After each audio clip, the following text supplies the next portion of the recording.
दिल्ली के तिलक नगर में मिला शव स्विट्जरलैंड की महिला का, आरोपी के पास मिले 2 करोड़। पश्चिम दिल्ली के तिलक नगर इलाके में जिस महिला का शव जंजीर में जकड़ा हुआ मिला है वह स्विट्जरलैंड की रहने वाली थी। पुलिस ने इसका पता लगा लिया है। पुलिस ने MCD के स्कूल के पास एक महिला का शव बरामद होने के 1 दिन बाद गुरप्रीत नाम के एक आरोपी को गिरफ्तार किया है।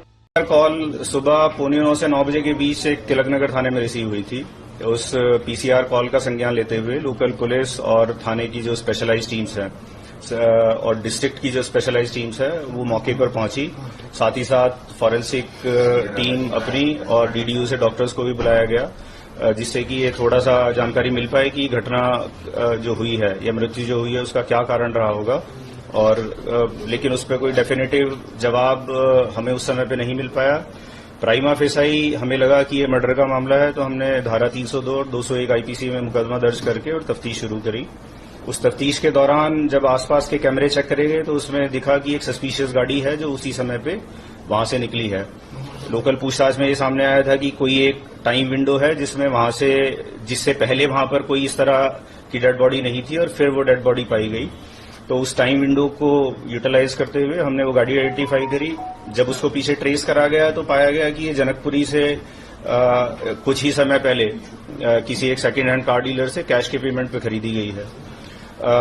उस पे फर्दर डिटेल्स ली गई कि किसके नाम पे वो लेने का प्रयास करा गया था, कैसे पेमेंट करा गया था। तो जानकारी में आया कि कैश पेमेंट पे एक महिला के नाम पे उसको खरीदने के लिए वहां पर कोई एक व्यक्ति आया था। कुछ और जानकारियां वहां से मिली, लोकल सूत्रों से भी हमने जानकारी हासिल करके और फिर एक गुरप्रीत नाम के व्यक्ति को हमने ट्रेस किया जो उस गाड़ी का इस्तेमाल कर रहा था। फिर फर्दर उस जानकारी का इस्तेमाल करते हुए लोकल सोर्सेस का और लोकल इन्फॉर्मेशन का इस्तेमाल करते हुए कल रात को हमने उसको गुरप्रीत को जनकपुरी से अप्रीहेंड किया है। इसका सीक्वेंस ऑफ क्राइम क्या रहा है? क्योंकि इसने जंजीरों से बांधा हुआ था, हाथ पैर को बांधा हुआ था, साथ ही गाड़ियां यूज करी है, तो उन गाड़ियों का क्या इस्तेमाल किया, किस तरह से किया वो? अभी बहुत ही शुरुआती पूछताछ इनसे हो पाई है। कल देर रात में हमने इनको अप्रीहेंड करा है और उसके बाद जैसा कि शुरू में होता है he is not very cooperative.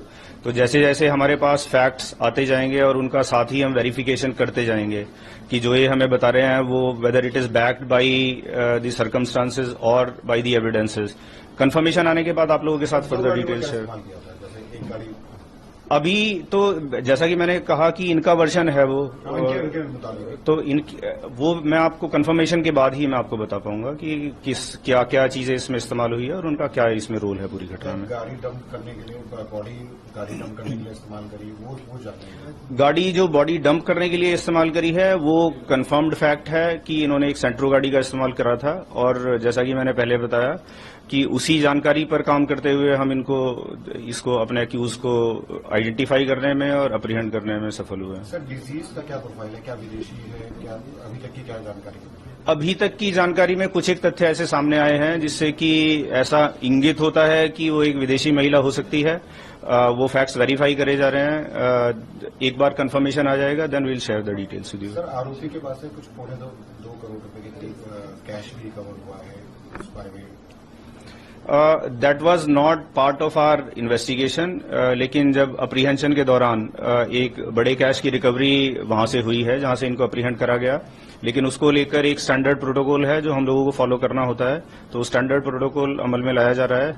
बाकी जो कंसर्न डिपार्टमेंट है जो उन्होंने कार्रवाई करनी होगी वो करेंगे। पीड़ित महिलाएं कब आई थी इंडिया में और कब से?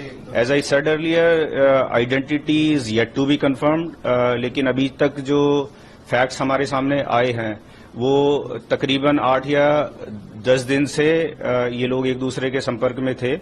बट वो एक बार वेरिफिकेशन हो जाएगा उसका, then only I will be able to confirm on that.